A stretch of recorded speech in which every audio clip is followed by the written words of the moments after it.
masakan Arab cita rasa Malaysia. Terletak di tengah-tengah kota Islam, Kota Baru, Kelantan,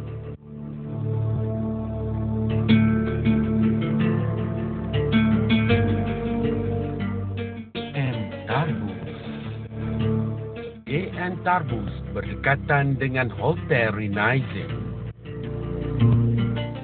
Restoran yang cukup selesa dan bersih, menyediakan menu-menu masakan Arab yang begitu lazat dan menyelerakan.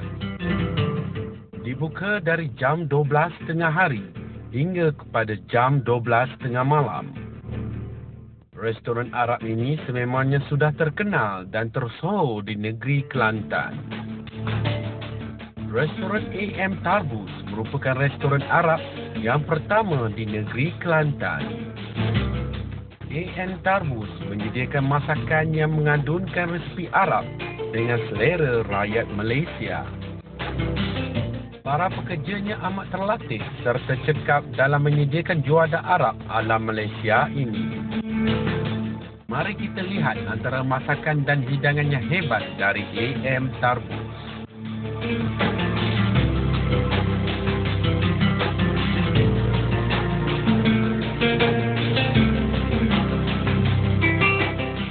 Lauk ayamnya dan kambingnya amatlah besar dan berbaloi.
Restoran AM Tarbus juga menyediakan dewan makan berhawa dingin bagi mana-mana kumpulan yang mahu mengadakan majlis makan formal atau tidak rasmi.